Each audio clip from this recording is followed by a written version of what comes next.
નમસ્કાર ખેડૂત મિત્રો, આજે આપણે આવ્યા છે ઈણાજ ગામની અંદર એક પ્રતિષ્ઠિત ખેડૂત એવા જેહાભાઈ ઝાલાને ત્યાં, અને આમ તો મારા હગા છે બરાબર.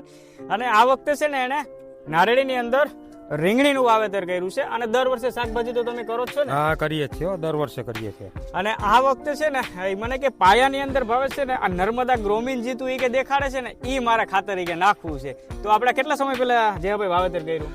અને 1.5 મહિનો થયો છે. અને પાયાના ખાતરમાં આપણે આ નર્મદા ગ્રોમીન નાખ્યું હતું બરાબર. અને કેવું તમને લાગ્યું? વારે વખતે તમે જે રાસાયણિક ને નાખતા અને બીજું અલગ વાપરતા, તો આ વખતે આ નાખ્યું પછી તમને કેવું લાગ્યું? નહીં, આનું બહુ રિઝલ્ટ બહુ સારું છે ને પાયાના ખાતરમાં શાકભાજીમાં બહુ કામ આપે છે બરાબર ને. આ જો અત્યારે તો ભાઈ છે ને થોડુંક તાપમાન તો છેલ્લા 2-3 દિવસથી જે ભાઈ વધારે પડી રહ્યું વધારે છે. અને એમાં હવે થોડુંક ઠંડુ વાતાવરણ થશે એટલે રીંગણી જો તમે અત્યારે જો ખાલી ફ્લાવરિંગ કેવું લાગ્યું છે ને. માત્ર હજી કેટલા 1.5 મહિનાની જ થઈ છે? હા, 1.5 મહિનાની. 1.5 મહિનાની થઈ છે ક્યાં કેટલું બધું ફ્લાવરિંગ લાગ્યું છે. અને આ વખતે કઈ કઈ આપણે વેરાયટી વાવી?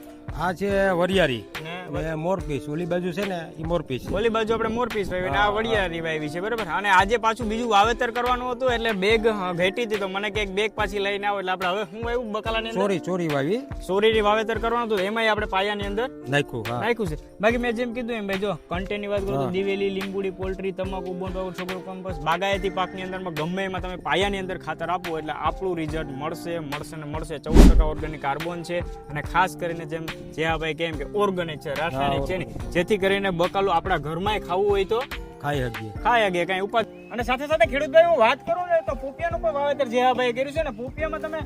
પોપિયામાં કેટલું નાખેલું હતું આશરે? લગભગ થોડું 2 કિલો જેટલું, 1.5 કિલો 2 કિલો જેટલું સાઈડમાં એમને ખાડો કરીને નાખ્યું હતું ફરતું, રીંગ બનાવી નાખ્યું. તો અમે અત્યારે જો તમે 1, 2, 3 ને 4 પોપિયા છે ને, તો મને એમ છે કે 2, 2, 3 કિલોના પોપિયા છે. એવું સારામાં સારું રિઝલ્ટ મળ્યું છે. અને હા, સાથે સાથે બધું બકાલું તો કરે છે પણ પોપિયાનું પણ દર વર્ષે વાવેતર કરે છે ને. તો ભાઈ પોપિયાની અંદર પણ સારામાં સારું રિઝલ્ટ મળ્યું છે. એટલે બાગાયતી પાકમાં ગમે એમાં તમે યુઝ કરી શકો છો અને વાપરી શકો છો અને રિઝલ્ટ તમારી સામે છે.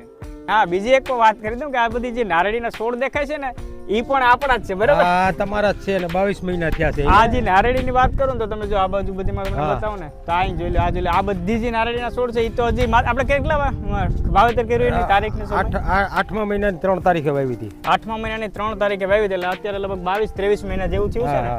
એટલે હજી જો કે આની અંદર તો આપણે ખાતર પોતર આપવાનું નથી, કેમ કે આપણે 3 વર્ષ પછી જ ખાતર પોતર આપવાનું કહે છે. અત્યારે ગ્રોથ ને વિકાસ તમે જોઈ લો, સારામાં સારું દેખાય છે બરાબર ને? જે હા, નહીં 100%. બાકી ખેડૂતભાઈ જો કઈ કામ હોય તો અમુક બાજુનું ગામ છે ઈણાજ, એટલે રૂબરૂ જ આજે આવ્યો છું ખેડૂતભાઈને. આપણે વાત ખબર પડે બધા ખેડૂતભાઈનો કે ભાઈ તમે નાખો છો તો રિઝલ્ટ મળે. બાકી ઘણા ખેડૂતભાઈને એવું કે ભાઈ તમે ખાલી એમને હવામાં જ વાતો કરો, પણ ના, આપણે આજે આવ્યા, જોયું અને નજરની સામે છે બરાબર ને? જે હા, રૂબરૂ આવીને જોઈએ અગે આપણી વાડી ક્યાં આખી છે ભાઈ. ઈણાજમાં આજુબાજુ લગતું હોય ગમે એને એની ટાઈમ ગમે આવે